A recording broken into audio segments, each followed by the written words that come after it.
புனித அந்தோணியாரும் பணப்பெட்டியில் இதயமும். புனித அந்தோணியார் கோடான கோடி புதுமைகளை செய்திருக்கின்றார். இன்று நாம் பார்க்க இருக்கின்ற புதுமை என்னவென்றால், புனித அந்தோணியார் பணக்கார மனிதனுடைய இறந்து போன உடலை நல்லடக்கம் செய்ய விடாமல் தடுக்கின்றார்.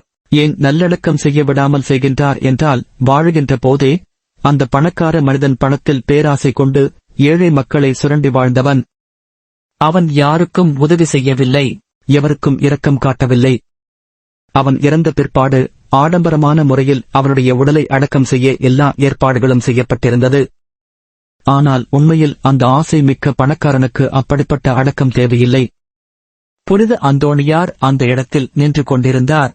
அவர் இந்த வார்த்தைகளை கூறினார்: இந்த மனிதனுடைய இதயமானது இவன் உடம்பில் இருக்காது, அதற்கு பதிலாக இவனுடைய பணப்பெட்டியில் அது இருக்கும் என்று கூறினார்.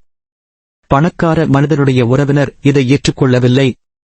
இருப்பினும் புனித அந்தோணியார் இந்த மனிதனுடைய இதயம் இவனுடைய பணப்பெட்டியில் தான் இருக்கும் என்று கூறியது இயேசுவினுடைய வார்த்தைக்கு அமைவாக இருந்தது. இயேசு கூறிய வார்த்தைகள் என்னவென்றால், செல்வம் எங்குள்ளதோ அங்கே நம்முடைய மனமும் இருக்கும் என்று கூறியிருக்கின்றார். புனித அந்தோணியார் இவ்வாறு கூறிய பின் அங்கு இருந்தவர்கள் ஒரு வைத்தியரை அழைத்து வந்து அவருடைய பூத உடலை வெட்டி திறந்தார்கள்.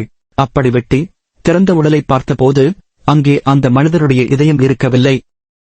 எல்லோரும் ஆச்சரியப்பட்டார்கள். சிறிது நேரத்திற்கு பின் அவர்கள் அந்த பணக்கார மனிதனுடைய பணப்பெட்டியை திறந்து பார்த்தார்கள். அந்த மனிதனுடைய இதயம் அந்த பணப்பெட்டியில் இருந்தது.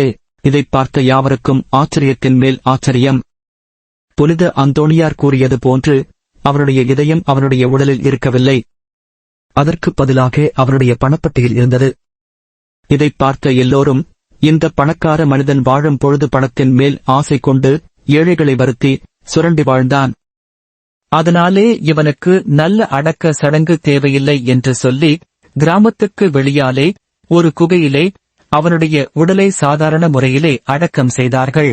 இவ்வாறு புனித அந்தோணியார் வாழுகின்ற பொழுது ஆசை கொண்ட மனிதனுடைய உடலை அவன் இறந்த பிற்பாடு ஆடம்பரமான முறையிலே அடக்கம் செய்ய விடாது அவன் ஒரு பாவி என்பதை எடுத்துக்காட்டி குகையில் அடக்கம் செய்யவிட்டார். இதிலே புனித அந்தோணியார் உடைய புதுமை என்பது, புனித அந்தோணியார் கூறியது போல அவனுடைய இதயம் அவனுடைய உடம்பிலேயே இருக்கவில்லை, அதற்கு பதிலாக அவனுடைய இதயம் அவன் பற்று வைத்த பணப்பெட்டின் உள்ளே இருந்தது. இவ்வாறு புனித அந்தோணியார் கோடிக்கணக்கான அற்புதங்களை தன்னுடைய வாழ்நாட்களிலும் இன்று வரைக்கும் செய்து வருகின்றார். புனித அந்தோணியார் உங்களுக்கும் ஏதோ விதத்தில் அற்புதத்தை செய்து இருப்பார். அப்படி அவர் செய்திருந்தால் நீங்கள் அதை கமெண்ட்ஸ் பகுதியிலே பதிவு செய்யலாம். இந்த செய்தி உங்களுக்கு பிடித்திருந்தால் இந்த சேனலை சப்ஸ்கிரைப் செய்யுங்கள். அத்தோடு லைக் பண்ணுங்கள். உங்களுக்கு வேண்டியவர்களோடு இந்த செய்தியை ஷேர் செய்யுங்கள். இதை கேட்கின்றவர்களுக்கும் இதன் மூலம் நன்மை கிடைக்கட்டும். நன்றி.